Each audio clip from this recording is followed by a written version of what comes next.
Jangan lupa like, subscribe, dan nyalain lonceng notifikasinya ya. Salam sepak bola, sahabat bola mania. Jumpa lagi dalam Bola Mania Channel bersama Yosef Tulis.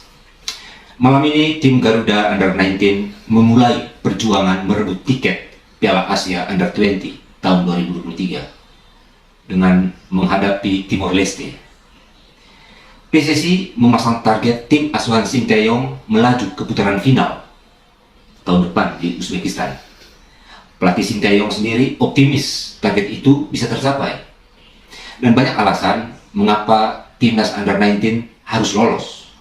Sebut saja, Roberto Koate dan kawan-kawan sudah hampir setahun berlatih di Eropa dan juga di Korea Selatan, serta terjun dalam 2 turnamen internasional yang kompetitif, yaitu kejuaraan Toulon Cup di Prancis dan Piala AFF Under 19 di Jakarta sebulan yang lalu. Alasan lain, dukungan supporter Indonesia, juga pemerintah, termasuk Presiden Jokowi, sangat besar. Faktor dukungan ini menjadi modal tak ternilai ketika bulan lalu jiwa patriotisme pasukan Bima Sakti sukses merebut mahkota Piala AFF Under 16. Maka kini di rumah sendiri, di Stadion Gelora Bung Tomo di Surabaya, timnas Under 19 harus bisa mengikuti jejak timnas senior, yaitu lolos ke putaran final Piala Asia. Judul episode kali ini tidak bermaksud menyuruh Sinteyong harus belajar dari Bima Sakti, sebab STY adalah seorang pelatih kelas dunia. Terbukti tim Korea Selatan di bawah asuhan STY sukses mempermalukan Jerman di Piala Dunia 2018 Rusia 2-0. STY juga terbukti telah meloloskan tim Garuda ke Piala Asia 2023 timnas senior. Sedangkan Bima Sakti mengaku dirinya hanya pelatih kampung dan menyebut STY adalah mentornya. Dan PSSI memang menempatkan Bima Sakti di bawah supervisi STY. Meski begitu, Bima Sakti didukung oleh 3 asistennya sudah terbukti sukses 2 kali membungkam Vietnam dan merebut gelar Piala AFF Under 16 2 bulan lalu. Tentu ada hal-hal penting yang menjadi faktor kunci bagaimana pasukan Bima Sakti bisa menjadi juara, termasuk 2 kali mengalahkan musuh bebuyutan Vietnam. Saya mencatat ada 5 hal menarik yang bisa ditarik dari perjuangan Garuda Muda Under 16 asuhan Bima Sakti, baik yang terungkap di media maupun yang tidak terungkap. Pertama, PSSI dan pelatih STY harus memastikan kepada seluruh pemain dan official bahwa target tim adalah menyapu bersih 3 kemenangan untuk 3 laga kualifikasi demi memastikan tiket lolos ke Piala Asia, termasuk menghancurkan Vietnam di laga puncak tanggal 18 September mendatang. Energi dan aura juara grup penting untuk membakar semangat juang seluruh tim. Bahwa hasil akhir melawan Vietnam nanti imbang, itu soal lain. Kedua, harus mempertahankan filosofi bermain agresif khas Indonesia dengan taktik high block pressing, bukan deep area pressing. Bertahan di area pertahanan sendiri. Jika berhasil merebut bola di daerah sekitar garis tengah, langsung melakukan counter attack secepat kilat ke daerah pertahanan lawan dengan 5-6 pemain sekaligus. Keberhasilan pasukan Bima Sakti menjebol gawang Vietnam Under 16 berkat taktik counter attack cepat dari lini tengah langsung ke pertahanan Vietnam, bukan counter attack dari lini pertahanan Indonesia ke daerah pertahanan Vietnam. Kita lihat bagaimana 3 gol tim Garuda ke gawang Vietnam di Piala AFF Under 16 lalu.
Ketiga, jadikan Timor Leste dan Hong Kong sebagai arena uji coba internasional untuk mematangkan konsep dan taktik bermain ofensif, sekaligus memantapkan skuad utama sebelum nanti sampai di laga hidup mati melawan Vietnam. Dengan jadwal yang sangat mepet, yaitu istirahat cuma sehari atau bertanding 3 kali dalam 5 hari, maka tim pelatih harus memiliki strategi yang fleksibel dan cerdas. Jangan sampai para pemain bermain habis-habisan dalam 2 laga awal untuk memburu banyak gol, supaya nanti ada perhitungan produktivitas untuk lolos sebagai juara grup atau sebagai runner-up. Berhasil mencetak banyak gol ke gawang Timor Leste dan Hong Kong, tetapi kemudian kalah melawan Vietnam karena kehabisan bensin misalnya, itu sama saja bunuh diri. Karena kalau hanya mengoleksi nilai 6 dari 2 kali menang melawan Timor Leste dan Hong Kong tapi kalah dari Vietnam, maka sulit bagi Indonesia masuk 5 runner-up terbaik dari 10 runner-up di babak kualifikasi Piala Asia tahun ini. Dalam hal ini, Sinteyong harus berani melakukan rotasi pemain pilar saat melawan Timor Leste dan Hong Kong. Argumentasinya sangat kuat, rasional, bahwa semua 23 pemain pilihan Sinteyong lebih baik atau lebih unggul dari pemain-pemain Timor Leste maupun pemain-pemain Hong Kong. Pemain-pemain pilar tim Garuda tetap dikasih menit bermain saat melawan Timor Leste maupun Hong Kong. Tetapi jangan sampai full 90 menit. Ingat bahwa istirahat cuma 1 hari. Setelah lawan Hong Kong, kemudian melawan Vietnam, istirahat cuma 1 hari. Artinya, jika sudah unggul 2-0 misalnya melawan Timor Leste ataupun melawan Hong Kong, pemain-pemain pilar sudah bisa ditarik dan diganti dengan pemain-pemain pelapis. Dalam laga kedua timnas Under 16 di Piala AFF lalu, Bima Sakti menyimpan beberapa pemain pilarnya dalam laga kedua, termasuk bomber andalannya Arkan Kakak. Rotasi dilakukan Bima Sakti karena ia yakin timnya sangat bisa mengalahkan Singapura. Target Bima Sakti saat itu ialah menyimpan tenaga beberapa pemain pilarnya agar bugar saat bentrok dengan seteru utama Vietnam. Apalagi ingat bahwa istirahat cuma 1 hari. Pemain-pemain Indonesia agak lemah dalam kondisi fisik. Faktor berikutnya, saya melihat bahwa perlu taktik pressing atas itu dimatangkan oleh pelatih Sinteyong saat melawan Timor Leste dan Hong Kong. Ini sangat penting karena pressing di area tengah berarti membiarkan lini belakang dan lini tengah Vietnam untuk naik ke daerah sekitar lini tengah, dibandingkan kalau pemain-pemain Indonesia menekan di daerah pertahanan Vietnam. Dengan pemain-pemain Vietnam, pemain belakangnya naik ke area tengah, maka ada ruang kosong di daerah sekitar daerah 16 dari Vietnam. Dan itu tentu menguntungkan pemain-pemain Indonesia yang mengandalkan kecepatan dalam melakukan counter attack, karena ada ruang kosong. Sebaliknya, jika pemain-pemain Vietnam ditekan hingga daerah pertahanannya, maka mereka akan bertahan rapat, dan itu akan menyulitkan pemain-pemain Indonesia mendapat ruang untuk bisa menciptakan gol ke gawang Vietnam. Mencetak gol ke gawang Vietnam bukanlah perkara mudah. Dalam 4 laga melawan timnas Vietnam di Piala AFF dan SEA Games 2022 lalu, 3 timnas yang diasuh Sinteyong belum pernah menang, bahkan belum pernah mencetak gol ke gawang Vietnam. Tujuan lain dengan melakukan pressing di area tengah untuk menghemat tenaga pemain-pemain Indonesia. Dalam hal ini, 3 penyerang Indonesia tidak perlu memburu bola hingga ke daerah pertahanan dari Vietnam. Apalagi fisik pemain-pemain Vietnam, mulai dari level junior maupun senior, dikenal sangat kuat.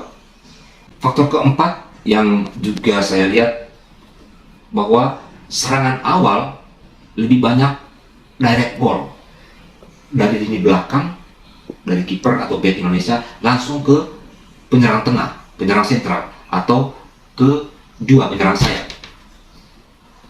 Hindari membangun serangan dari lini pertahanan Indonesia, dari kaki ke kaki, lewat lini tengah, baru ke lini depan. Karena pemain-pemain Indonesia lemah dalam mengorganisir serangan dari kaki ke kaki melalui lini tengah ke lini depan. Salah satu sebabnya karena pemain-pemain Indonesia lemah dalam passing dan kalah adu badan untuk keep the ball, memegang bola, mengontrol bola, sehingga cepat sekali hilang bola kalau mendapat pressing dari lawan. Dalam 2 kali pertemuan Indonesia dengan Vietnam maupun dengan Thailand di Piala AFF dan SEA Games lalu, pasukan Sintayong nyaris selalu berada di bawah tekanan pemain-pemain Vietnam maupun pemain-pemain Thailand, karena pemain-pemain kita memaksakan diri mencoba mengorganisir serangan dari lini bawah, dari kaki ke kaki, ke tengah, lalu ke depan. Akibatnya, bola cepat hilang di area tengah. Lalu kemudian, giliran pemain-pemain Vietnam ataupun Thailand balik menekan Indonesia. Faktor penting lain yang saya juga cermati adalah pentingnya mental disiplin tinggi di lapangan maupun di luar lapangan yang ditopang oleh keharmonisan dan kekompakan tim. Artinya, pelatih dan seluruh official tim serta para pemain harus diajak terlibat penuh dengan pendekatan kekeluargaan untuk sama-sama bertanggung jawab atas tiket Piala Asia. Pendekatan profesional saja tak cukup untuk kasus Indonesia. Perlu ada pendekatan lain yang sesuai dengan jiwa ataupun karakter masyarakat Indonesia. Ada banyak cara yang dilakukan Bima Sakti di Piala AFF Under 16 lalu. Salah satunya mengundang semua orang tua dari para pemain untuk datang langsung menonton pertandingan anak-anak mereka di stadion. Dalam hal ini, STY perlu melibatkan seluruh komponen tim, khususnya manajer dan para asisten pelatih, untuk menjaga kebersamaan yang kuat. Sebab dalam sepak bola, ada hal-hal teknis dan non-teknis yang terjadi di luar lapangan yang tidak diketahui atau terpantau oleh STY atau tidak muncul ke permukaan. Jadi STY perlu merangkul sedemikian manajer tim dan para asisten pelatih sebagai mata dan telinga sekaligus penasihat STY. Sahabat bola mania, poin-poin yang saya sampaikan di atas hanyalah ulasan lepas sebagai bentuk perhatian dan kecintaan terhadap tim Merah Putih. Saya tentu bersyukur jika beberapa pandangan itu sudah masuk dalam skenario STY. Satu yang pasti, kita sama-sama ingin menyaksikan dan mendukung perjuangan hebat Marcelino Ferdinand dan kawan-kawan merebut tiket Piala Asia 2023. Selamat berjuang Garuda Muda.